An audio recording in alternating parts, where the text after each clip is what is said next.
حاسبني وخودك رايك لا تسلي ولا نسالك ما بقى نجري. وافق مجلس الوزراء برئاسة الرئيس عبد العزيز بوتفليقة على الرفع من قيمة الرسوم على الوقود والهاتف النقال والمواد الكمالية المستوردة. الإجراءات الجديدة التي سترد في قانون المالية 2016 توخت استشرافا وصف بالحذر لعائدة الصادرات المحروقة بسبب تراجع سعر البرميل دوليا. الرئيس بوتفليقة ألح على الطاقم الحكومي ضرورة شرح الوضع المالي الذي تمر به البلاد، لكنه يعول على تفهم الشعب لذلك حفاظا على استقلالية القرار الاقتصادي.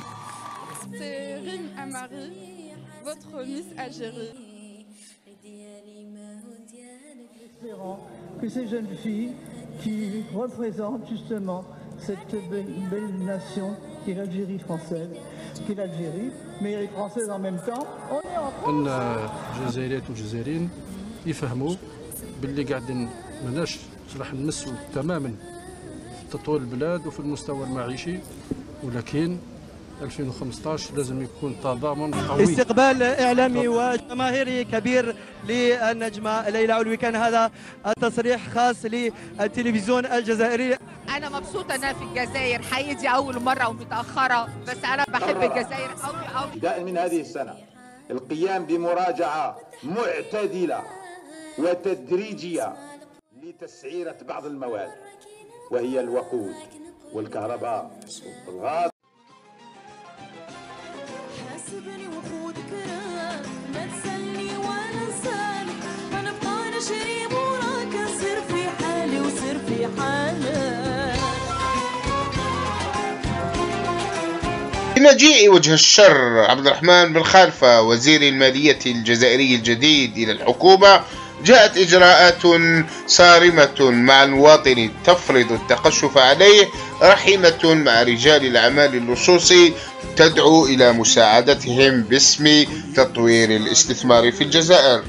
طبعا لكل شيء سبب، ولذلك فإننا في مجلة السياق العربي أردنا أن نبحث عن سبب تكالب هذا الوزير على المواطن البسيط وتذلله لرجال الأعمال، ونطلعكم من خلال هذا الريبورتاج الذي أجريناه على النتائج التي وصلنا إليها، نتائج خطيرة تكشف تورط هذا الوزير ومصلحته في استمرار الوضع الاقتصادي المزري الذي تعيشه البلاد، الذي سيقود إلى تحكم رجال الأعمال والأوليغارشية في دائرة القرار السياسي الجزائري، واستمرار الفقر واستمرار انتهاك حقوق المواطن الجزائري في العيش الكريم والمساواة والعدالة الاجتماعية.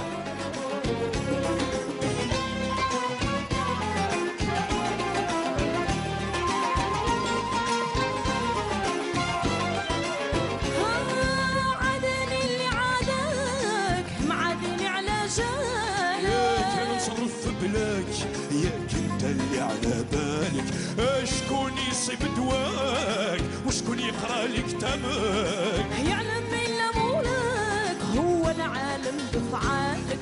حاسبني حاسبني حاسبني ولا تزيد في ميزانك ولا تزيد في ميزانك. من الحمق والبلاهة وكذلك من العمالة والتآمر على البلاد أن يعين وزير للمالية هو في حقيقة الأمر موظف في البنوك لا يهمه إلا مصلحة هذه البنوك وكيفية حصولها على رساميل على حساب الاقتصاد الكلي أو الاقتصاد الجزئي.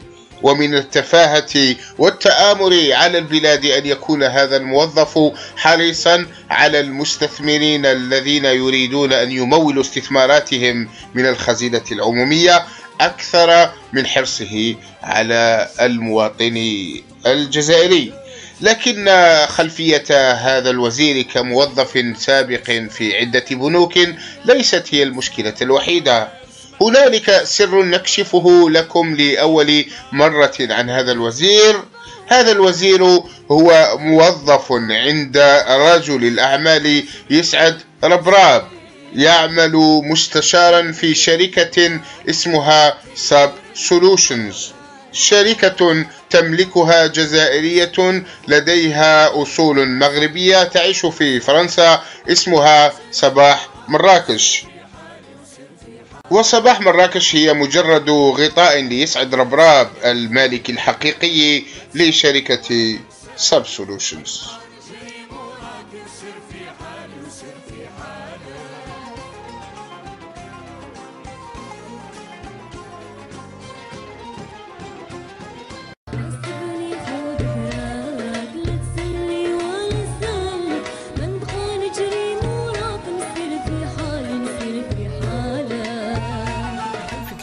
قالت لي إن مهمتي هي أن أجعل منك قاتلا اقتصاديا، وهو أن تدفع قادة مختلف البلدان إلى أن يصبحوا جزءا من شبكة واسعة لدعم المصالح الاقتصادية الأمريكية. وفي نهاية المطاف يقع هؤلاء القادة في مصيدة الديون، الأمر الذي يضمن اتخاذهم مواقف موالية لنا، وعندما تستدعي الحاجة فسوف نستخدمهم لتحقيق أغراضنا السياسية والاقتصادية والعسكرية. قالت لك كل ذلك بصريح العبارة؟ قالت ستصبح قاتلا اقتصاديا هكذا بالحرف؟ نعم هكذا بالضبط، وقد استفسرت حينها وما معنى هذا التعبير، فأجابت بأنه في الدوائر التي تعمل فيها يستخدمون هذا التعبير. أذكر أنها قهقهت عندما سألتها: قاتل اقتصادي؟ ما هذا؟ لقد دخلت الشركة كخبير اقتصادي وليس كقاتل اقتصادي، وهذا أدخل السرور في نفسها وفي نفسي، ورحنا نضحك معا. أكرر أنها استغلت بمهارة نقاط ضعفي، وبدأت أفكر في قرارة نفسي: يا إلهي، يبدو أنني سأصبح جيمس بوند.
اتركني من بالك، رجعت سبة وهناك الناس جابوا لي اخبارك. حاسبني حاسبني حاسبني، ادي غير اللي بقالك، ادي غير اللي بقالك. حاسبني وخذ كراك، ما تسألني وانا انسالك، برضى مجري وراك، تصير في حالي ويصير في حالك. حاسبني وخذ كراك، ما تسألني وانا انسالك، برضى مجري وراك، تصير في حالي ويصير في حالك.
نقص مشكاك في الدنيا ما وصلك اشحال قسيت معاك وشحال سعفته بالك غير نساني وننساك غير وفهمت حسابك حاسبني حاسبني حاسبني لديالي ما هو ديالك لديالي ما هو ديالك.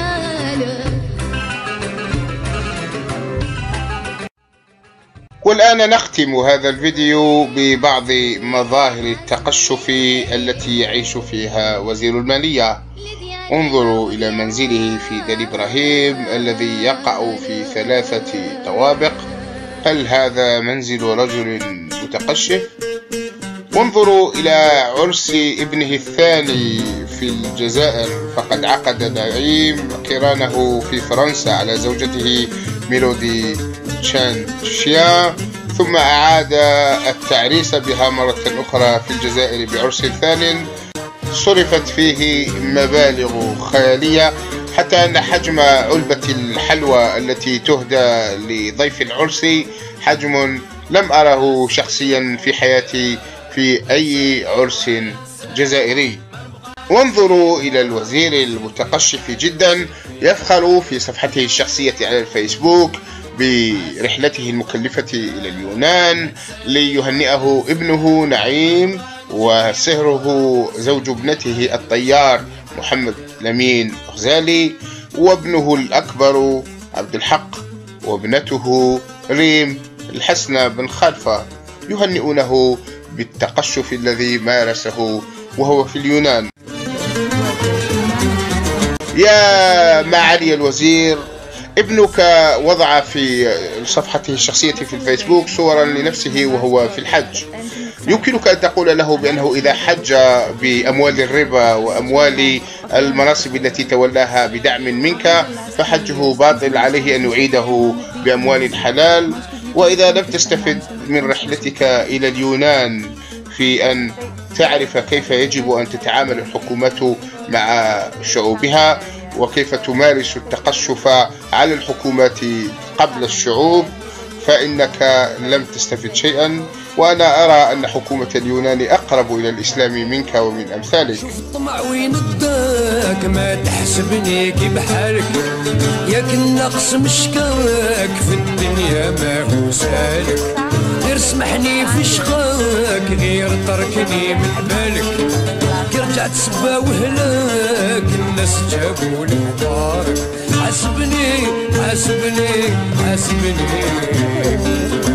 دير اللي بقالك دي غير اللي بقالك. يا من عينه ربراب في مناصب لكي يسكته ولكي يستخدمه بوقا له، ويا من استرجعه علي حداد وعينه وزيرا للمالية ليتحدث باسم اللصوص ويقمع الشعب ومطالب الشعب باسم التقشف. لست وزيرا للجزائريين، أنت وزير لربراب وعلي حداد.